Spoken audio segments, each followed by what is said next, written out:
Hey, what's up guys, DB here from Team Triple Drive, and today I'm coming to you with a deck profile on my Gear Chronicles. Right, sorry, just trying to get the camera angle because it is very awkward at the moment. Okay, right, somewhere around there. This is a Zodiac Time Beast variant, and yeah, it's very powerful to be honest. It's definitely stronger than Time Leap at this point. I've had a few games against Load with it, none of them were a problem. I had Vanquishing matchup, which was a bit harder to be honest than Load, but it's still very manageable. This deck is very fast, has a very good recovery engine. I haven't fought against Link Joker, but I know this deck can manage Link Joker because of how much Vanguard centric things it has. And if you look at the Japanese lists, CTB still tops a fair bit. So I'll just get right into the deck profile now. So we'll start off with 4 Kronja Dragon G. Zodiac Time Beast, Time Leaps when Zodiac Time Beast or Gear Dragon is right on top of it. What else could you want from it? Also really good on attack ability. You'll see why later. I'll go into it with some options after I profile everything. I play 4 Kotal. This is definitely the best target for your Avenir turn or like your Unicorn.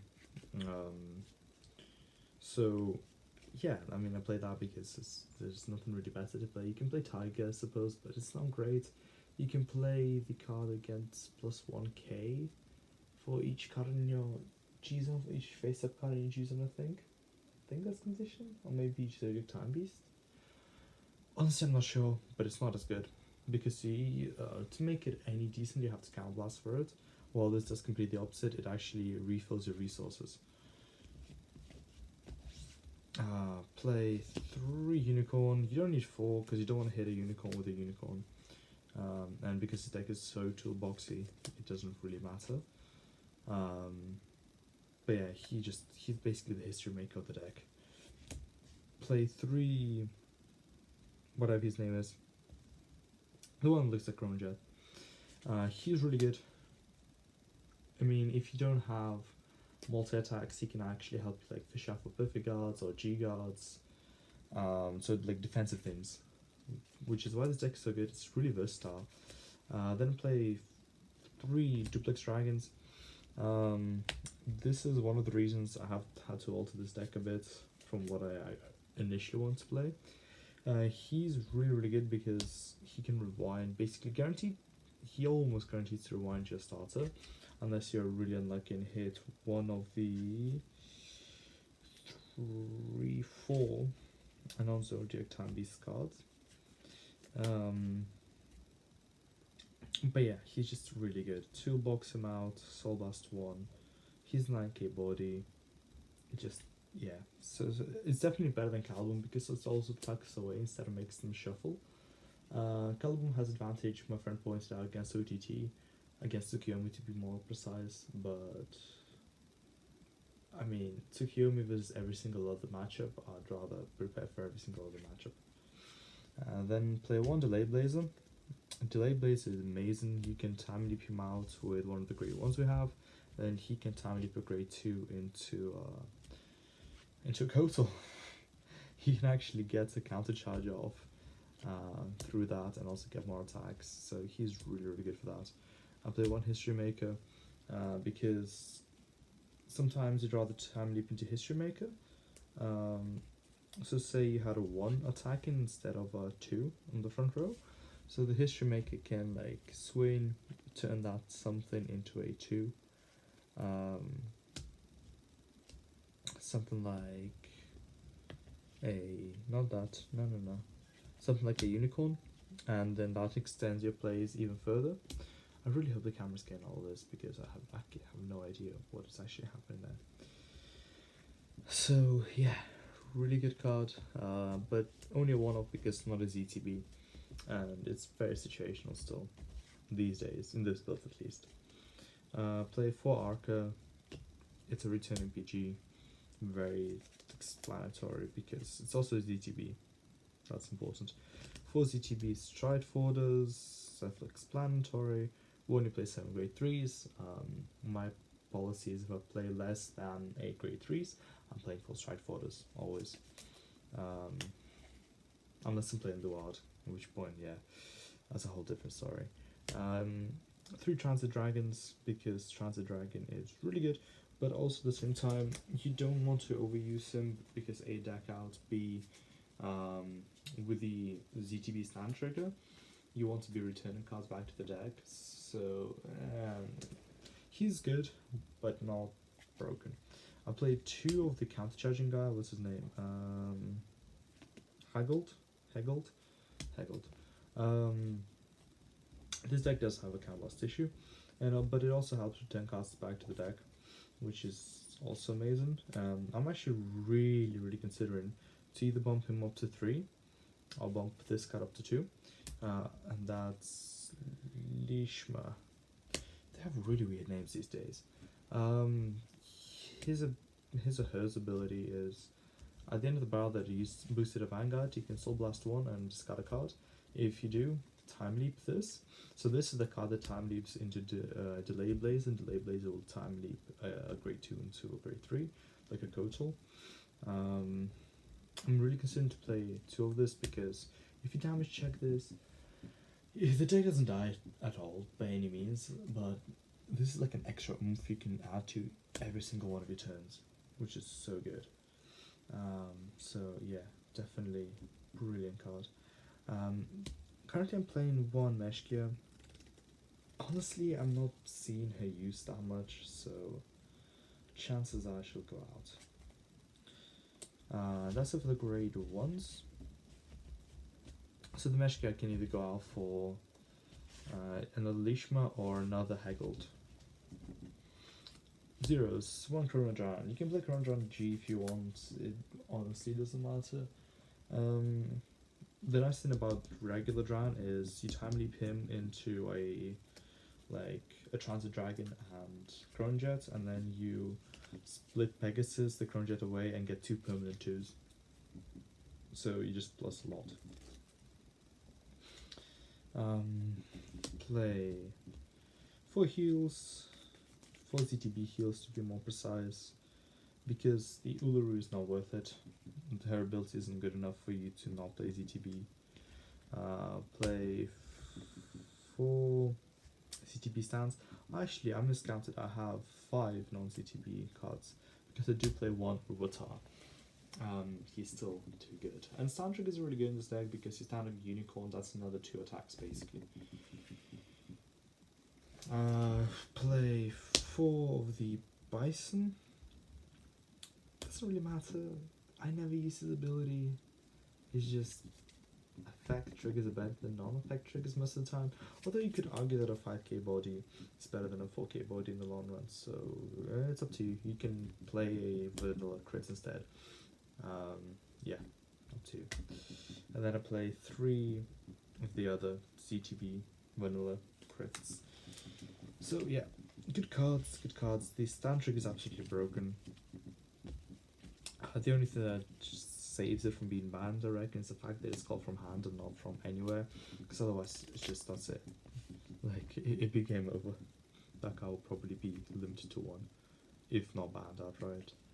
For the G zone, this is supposed to be for GNX. I do not currently own 4 GNX. I'll probably not own GNX because I'm getting rid of this deck for Vanquisher. But regardless, 4 GNX because he's good. I'm currently playing 4 Avenir Phoenix. The thing I want to say is, if there's a lot of Link Joker in your locals, take out 2 Avenir Phoenix, play 4 GNX, 2 Avenirs, and 2 Next Stage. That's the Japanese list, but I really like Avenir Phoenix at the moment, and I have not had to face any Link Jokers, so there's no need to play Next Stage at the moment. But if there is a lot of Link Joker, then definitely take out 2 Avenir for 2 Next Stage. Play 1 Mystery Freeze, again, Link Joker matchup. This is also another reason why Luard has a bad time against you, because you can just go, hey, you can't guard me, good luck. Do you have enough G guards to stop me? No? Okay, GG. One Split Pegasus, because good card. One Breeze, because it's a G deck. This deck completely dies if you don't stride. So yeah. Play 2 Old Ularoos with the G cards. Send cards back. 20k, just standard. 1 head round, because head round is head round. Sorry for the notifications. 1 Rafana, because this can basically go, oh look, I spin any grade 1 or greater into an Urwatar, and then get basically a free 25k shield G guard, and then that Urwatar will turn into a grade 1 and also extra card in hand. And 1 Super Uluru, because sometimes you just have to guard really big numbers, and you want to be able to do that. I'm going to talk about some choices now. So, some of you probably would have noticed that I played Rewind Tiger. Rewind Tiger is trash. Oh my god, shut up, phone. There we go, sorry about that. Rewind Tiger is trash. It's bang that you bind a ZTB, number 1. And number 2, yes, it becomes 10k for that turn, and you get to draw a card, but you lose potentially a booster on attacker. And pre-GB turns, those numbers actually make a difference often. Number 3, it becomes an AK vanilla afterwards. Number 4, if you want to Cannibal Swan to draw, then just wait until GB and play him, because what he does, I think his name's Cruising Dragon? Yeah, there we go, Cruising Dragon. Because what he does is, it checks top 3 cards, and you get to select a card to add to your hand. It's supposed to blind draw, which is so much better, and it's an 11k attacker all the time. So yeah, just don't be silly. Don't be silly. What else can I say? What other G-Zone choices do I think are stupid? Don't play GB8. GB8 is so trash. You will deck out. You will just play Gear next. If you really want more restand, just play next stage with it. I wouldn't go down Gear Groovy route either, because I do understand the logic behind it, with where you ramp up the G-Zone, and then once you go into Gear Groovy and restand your Jet G, both your front row, both Jet G and your rear guard front rows are really big. So I get that logic, but I still don't like it personally. I think it takes up too much space in the G-Zone for what it does. I think a lot of decks can last long enough for you to get to that point where regular next stage will do the same thing. So once again, you can just play regular next stage and play only 2 Avenirs. Another thing, I heard some people tech Demiurge. I think that's actually a really good idea. I haven't personally tried it, but against Vanquisher, I can imagine that is just the biggest middle finger you can possibly do. So yeah, definitely maybe give Demiurge a try if you can fit it in. Maybe like take out 1 Uluru or something, I don't know. What other bad life choices do I see people make with this deck?